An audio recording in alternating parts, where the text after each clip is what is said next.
Juan Manuel nace un 9 de marzo a las 12:30 de la mañana. Casi alcanza a nacer el Día Internacional de la Mujer, pero no, nació un 9 de marzo. Estábamos a la expectativa cuál iba a ser el sexo del niño, porque no me había hecho ecografía. El mayor, ya teníamos 2 niños, Fabio Ernesto y Diego Felipe.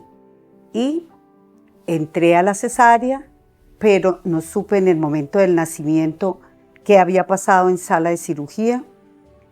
Cuando ya como a las 4:30 se acerca Fabio a decirme que el niño ha nacido con problemas, que hay que viajar a Bogotá, que ha nacido con un mielomeningocele bajo.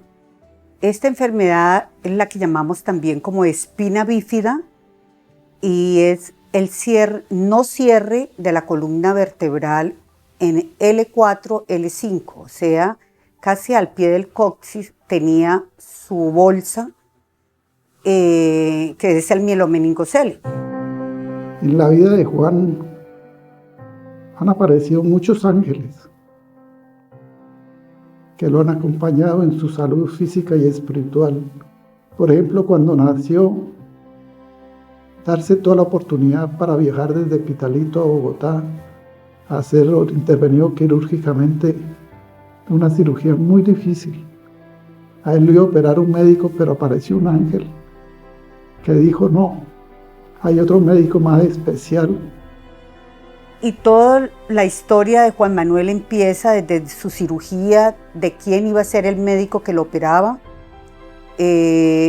Fabio me preguntaba que a qué hospital lo llevaba en Bogotá y yo había hecho mi rotación por el hospital militar y tenía amigos y amigas médicos, entonces Fabio decidió también irse para allá. Todo pienso que son cosas de Dios, porque en el momento iba a ser un residente de neurocirugía el que lo operaba, pero Carmen, cuando se enteró por mi hermana, dijo que no, que Juan Manuel tenía que ser operado por el doctor Himmler Cerrato, que era el jefe de neurocirugía en ese momento del hospital militar. Cirugía que duró más o menos 9 horas, que fue la parte clave para que él se recuperara. De ahí vinieron ortopedistas, fisiatras, urólogos, muchos otros cirujanos, terapistas, muy pequeño. Y la parte espiritual, mucha oración de parte de toda la familia, de sus tíos, de sus tías, de sus hermanos. En ese tiempo, cuando Juan Manuel era bebé, había que pasearlo en un coche con unas férulas y paradito para que él estuviera con sus piernas derechas. Entonces la nana Rosalba se encontró una niña en el barrio que vivíamos, que era Los Andes, y llegó a decirme que por qué no contratábamos a esa niña para que jugara con Juan Manuel y le diera paseos por el barrio. Entonces, desde ese momento llega Milena a la vida de Juan. Estuve con él prácticamente toda su niñez. Lo acompañé en muchos procesos de recuperación, en algunas cirugías. Me convertí, yo creo que el sentimiento es mutuo, me convertí como en su hermana, en la hermanita que nunca tuvo. Recuerdo mucho su alegría. Le encantaba mucho dormir acompañado de sus cuentos y que le leyeran muchos cuentos. Cuando salíamos a hacer esos recorridos y a pasear con él, muchos de los vecinos, o casi todos, tenían que ver con él, ¿no? Les encantaba verlo, les encantaba hablarle y que él les expresara con esos ojos grandotes que tenía y les hablara y se sonriera con ellos. La niñez de Juan Manuel, ya después de todas sus cirugías de ortopedia, fue como la de cualquier niño normal. Juan Manuel fue desde los 5 años al mundo de los niños, como habían estado los otros 2 hijos, y ya la vida fue transcurriendo bien, como una niñez normal. Siempre ha estado como la mano de Dios sobre él. Por eso yo creo que él irradiaba tanto amor, tanta ternura, y se hacía querer de la gente. Juan Manuel, pensábamos que iba a volver a caminar, pero ya cuando fue como adolescente, el doctor Camilo, un ortopedista, nos dijo que Juan Manuel caminaría siempre con sus muletas. Sabía manejar las muletas excelente, entonces que nos conformáramos o que diéramos bien que Juan Manuel iba a seguir con sus muletas. Y entonces para nosotros es muy normal ver a Juan Manuel en muletas porque desde adolescente él anda con ellas. Son sus piernas. Desde que él empezó a caminar, desde que empezó a hablar, empezó a orar, hay fotos de él, muy niño orando en silencio, donde él de rodillas ora, y todo el camino, toda la vida orientado al camino de Jesús. Fue un llamado que Jesús le hizo. De mi familia y del ambiente en el que yo crecí y en el que se fueron dando, especialmente estos primeros años de la rehabilitación física, yo comprendí que solamente desde Dios y desde la cercanía con el Señor Jesús, de manera especial desde la comunión con sus propios sufrimientos, con las situaciones que a veces en la vida no se comprenden de manera clara, cuál es el sentido que subyace a ellas, aprendí que precisamente solamente desde Jesús todo lo que estaba sucediendo en mi vida podría llegar a tener sentido. Y de esa manera la cercanía con la fe en el Señor Jesús empezó a marcar de manera especial el caminar y el aprender a caminar en esta experiencia de rehabilitación. Al lado de Juan Manuel, que yo pienso que su vocación, fuera de que Dios lo destinó para eso, fue su nana, Rosalba, que ya no está con nosotros, alcanzó a ver a su niño de diácono, pero Rosalba desde pequeñito le enseñaba oraciones, lo fue guiando espiritualmente. Y yo pienso que Dios puso esa vida de Rosalba con Juan Manuel para que él cada día pensara más en lo que iba a hacer de su vida. Pero también, por gracia de Dios, desde muy pequeño fui puesto al cuidado de Milena Ordóñez, quien se fue convirtiendo en el transcurso de la vida y en el paso de los años en una hermana también en la vida y también desde la experiencia de la fe. Fuimos convocados a ser parte y a liderar la pastoral juvenil de la parroquia de San Antonio en épocas cuando el padre Héctor Gabriel Trujillo era nuestro párroco y el vicario parroquial era el padre Óscar Javier Vargas. Empezamos a acompañar esta experiencia de entrega de la vida en pro de la juventud del Valle de Laboyos, de Pitalito, y desde allí también la relación con Milena fue cada vez más fuerte, de una amistad cómplice en el seguimiento de Jesús el Señor y también de poder entregar la vida, poder formarnos en la fe cristiana. Juan Manuel siempre trató de que los jóvenes tuvieran un espacio espiritual, un espacio en el que se pudieran alimentar de esta parte espiritual de Dios, acercar más a los jóvenes para sacarlos como de su rutina diaria, de las calles, de lo que comúnmente hacen los jóvenes y tratar de que se acercaran un poco más a la parte espiritual. Los sacerdotes que han estado cerca de Juan Manuel fue el padre Humberto, que fue que siguen siendo grandes amigos, es el abad. Luego conoció al padre Elías padre Elías Trujillo era párroco en Valvanera y a él lo llevaba la nana a la Eucaristía Valvanera y desde ahí empezó a conocerse con el padre Elías. Él fue el que le dio su primera comunión. Ya cuando trasladaron al padre Elías, el Juan Manuel quiso irse para la parroquia de San Antonio porque encontró el apoyo del padre Héctor, que era el párroco, y desde pequeño, desde adolescente, el padre Héctor ha estado en la vida de Juan Manuel. El primero de ellos, sin duda, el padre Humberto Rincón Fernández, hoy abad del monasterio de Santa María de la Epifanía en Guatapé, Antioquia. En esa época, cuando yo nací, él era parte de una comunidad que se llama de los Padres Escolapios, de las Escuelas Pías, dedicados de manera especial a la evangelización, a la educación. Una vez se produce mi nacimiento, me llevan a Bogotá para la cirugía del cierre de columna.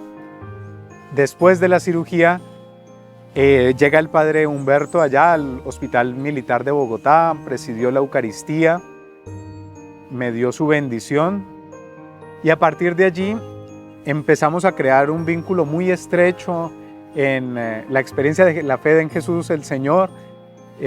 Tiempo después pude visitarle en su monasterio y ha sido un acompañamiento permanente de amistad, de discipulado del Señor. Hablar de Juan Manuel es hablar del gran tomador de pelo en el mundo.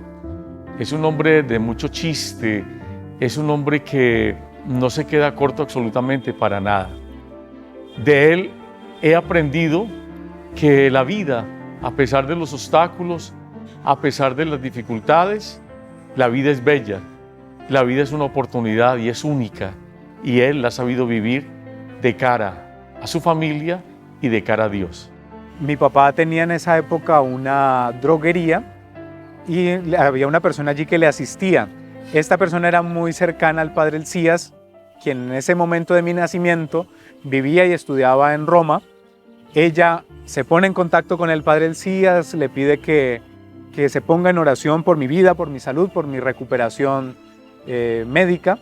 Entonces, desde ese mismo momento, en locaciones muy distintas, pero en una misma comunión con el Señor, el padre Elías empieza a orar por mí. Lo encontré en una misión, en una de las parroquias donde está trabajando, que la gente me decía, no admiramos a ese joven por lo que nos diga, porque habla muy bonito, lo admiramos es por lo que hace. ¿Y qué era lo que estaba haciendo Juan Manuel?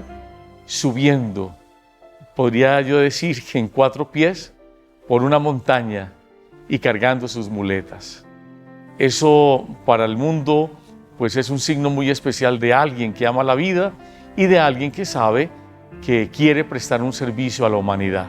Ahí sucede algo bien interesante. Cuando llega el padre Elías en su Eucaristía de posesión, termina la Eucaristía y él estaba afuera despidiendo a la comunidad.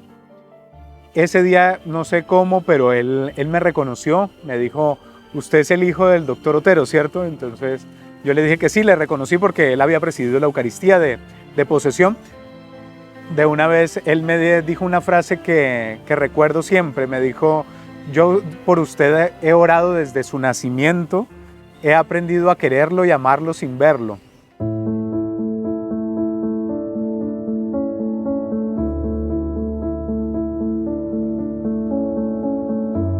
En el tiempo más adelante, cuando entro a participar del grupo juvenil, de la pastoral juvenil de la parroquia de San Antonio de Padua, me encuentro con un gran pastor, yo lo defino así, un gran pastor que es el padre Héctor Gabriel Trujillo Luna, nuestro párroco por 10 años, de quien aprendí cómo se es un verdadero y genuino pastor en la iglesia.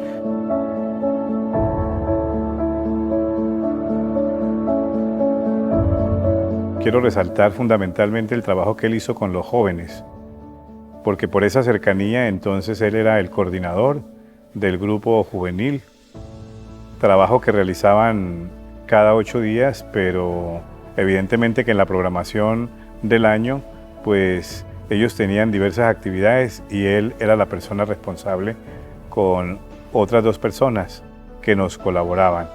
El espíritu de liderazgo, la capacidad de reflexión, la cercanía, la vida espiritual de Juan Manuel siempre fue decisiva y siempre manifestó ese querer ser sacerdote.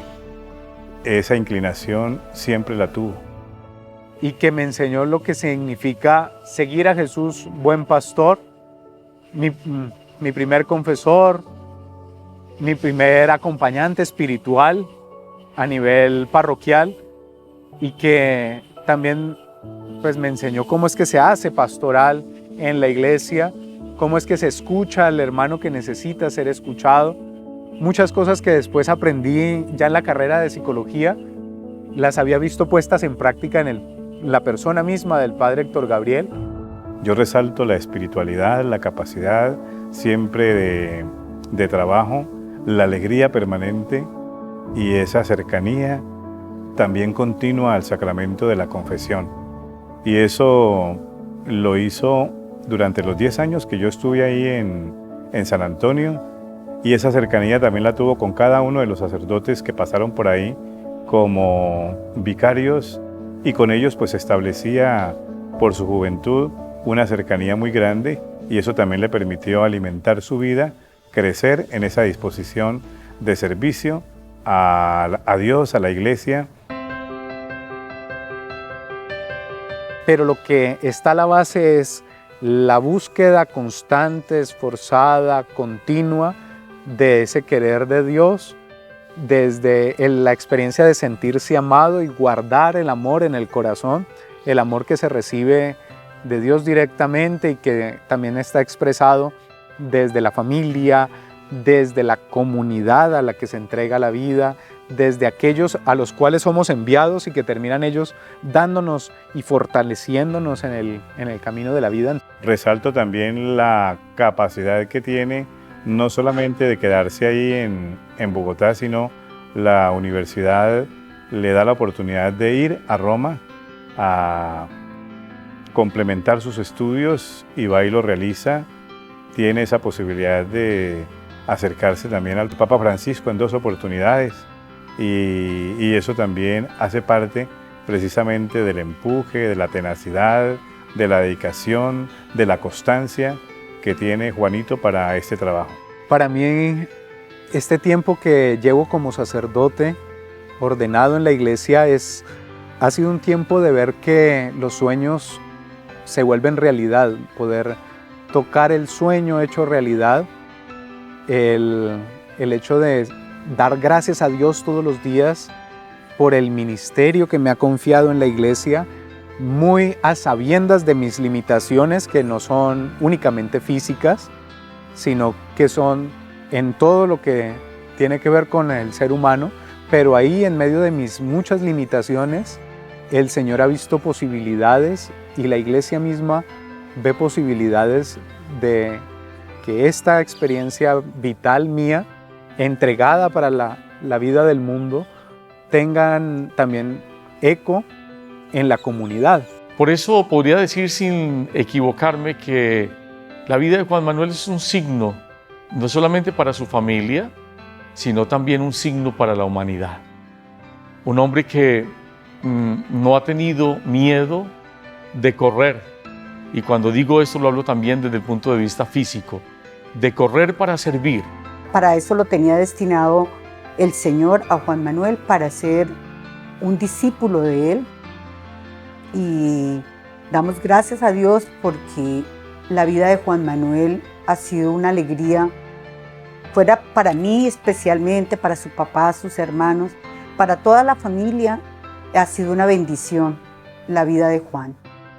Necesitamos sacerdotes como él, que le lleguen al mundo, que sean ejemplos de amor, de paz, que sea un sacerdote santo. Lo necesitamos, que nos dé muchas bendiciones. Antes se las dábamos nosotros a él, ahora él a nosotros. En Juan Manuel, los jóvenes y las familias tienen un referente vocacional para admirar, para también poder imitar desde sus cualidades, evidentemente que también desde sus defectos, pero está esa posibilidad de poder responderle positivamente al Señor y la vocación y el llamado que el Señor hace con alegría en cualquiera de los momentos y de las etapas de la formación. Y las familias son fundamentales en el desarrollo y en el crecimiento de la vocación sacerdotal, porque la familia también coopera en la madurez de esa vocación que el Señor regala, y la vida parroquial, los grupos apostólicos, la vida espiritual y la vida pastoral. El testimonio de mi vida es mostrar que siendo uno con Dios, siendo uno con la familia, con la comunidad, empiezan a existir oportunidades y caminos, inclusive insospechados, de gracia, de fortaleza y de transformación de la propia vida, caminos de felicidad absoluta como la que experimento hoy, habiendo sido ordenado sacerdote, y el poder entregar la vida desde este ministerio muestra y es testimonio de que sí se puede, que aún en medio de nuestras limitaciones, Dios, la comunidad y la vida misma tienen esperanzas en nosotros, y que desde allí se puede construir un mundo distinto y abrir caminos de esperanza allí donde se empiezan a cerrar los caminos, donde puede haber oscuridad. Es el escenario perfecto para que la luz, que es el Señor, pueda brillar y pueda también abrir caminos distintos.